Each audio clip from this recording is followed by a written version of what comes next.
Oui, tout à fait, de la satisfaction. Du plaisir aussi d'avoir assisté à ce match de mes joueurs. Le plaisir de la victoire, évidemment, mais pas que. Le contenu m'a plu. Je pense que le résultat n'est pas usurpé. On aurait même pu s'abstenir de se faire encore une petite frayeur sur la fin. Mais non, il y a une concrétisation de ce qu'on essaye de faire sur ce match-là. C'était un changement de système, c'était une volonté liée à l'adversaire de repasser avec cette défense à 3 ou 5 Pas que, mais ça en fait partie. On savait que, pour avoir observé donc, Strasbourg, que le côté gauche avec Delaine amenait bien souvent le milieu excentré à jouer latéral droit quasiment tout le match. Donc plutôt que d'être en retard, je préférais avoir un joueur qui l'avait en visuel et qui pouvait contrôler ses courses. Ça, c'est la première chose. Et puis la deuxième, c'est un constat quand même que malgré des choses encourageantes dans le jeu, on continue à encaisser trop de buts. Donc il fallait densifier un peu plus l'axe du terrain.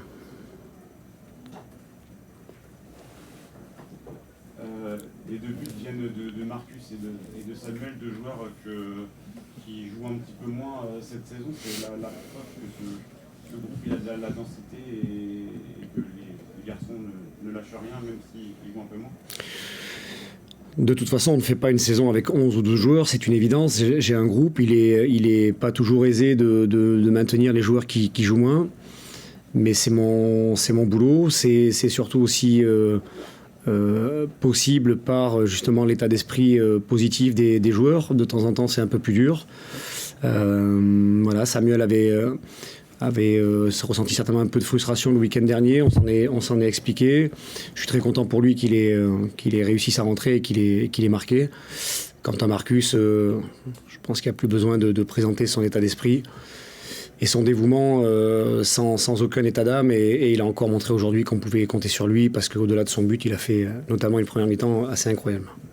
En première mi-temps, la supériorité était claire, c'était presque surprenant, soit 0-0 à la mi-temps finalement. Ouais, surprenant pour vous, frustrant pour moi, ça c'est clair. Ouais, mais ouais. Non, mais oui, certainement. Effectivement, la première mi-temps nous voit tenir le ballon, nous voit nous créer des occasions, beaucoup de situations de coups de pied arrêtés. On a manqué on a peut-être été surpris, nous aussi, finalement, d'avoir autant la main mise sur la rencontre et on s'est parfois précipité un peu dans le dernier geste. Ça fait 9 buteurs différents depuis le début de saison, c'est quand même un total assez haut à ce stade de la saison. Comment est-ce qu'on peut l'expliquer ? On l'explique par le fait qu'on joue un football où tout le monde doit se sentir impliqué, investi. Un football fait de mouvements amène nécessairement des projections, des coordinations de course qui peuvent profiter à des joueurs qui arrivent de l'arrière. C'est intéressant quand les attaquants marquent parce qu'ils sont là pour ça et que ça leur fait du bien et que ça donne la confiance. C'est intéressant quand d'autres joueurs prennent le relais parce que ça amène plus de diversité et de dangerosité pour l'adversaire. C'est la conclusion d'un bloc très satisfaisant sur le plan comptable, 9 points sur 12. C'est ça qu'on garde en premier lieu de ces 4 matchs. Oui, enfin, non, moi je raisonne de match après match. J'étais très frustré, très déçu, et pour ne pas dire autre chose du week-end dernier.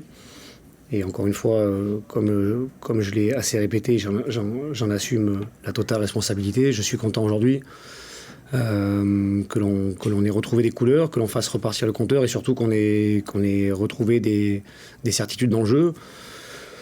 Il est certain que le plan comptable amène de la confiance quand il est positif, donc il ne faut pas le négliger.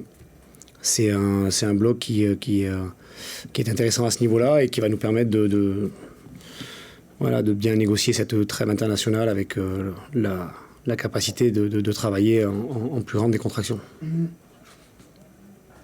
Est-ce qu'on peut avoir des nouvelles de Douglas Rousseau? Bah, c'est le genou, c'est la partie interne du genou. Donc il faudra des examens complémentaires pour voir si c'est le ménisque ou le ligament. Ah, donc il y a une suspicion quand même de... Ouais, c'est le bémol de la soirée. Pas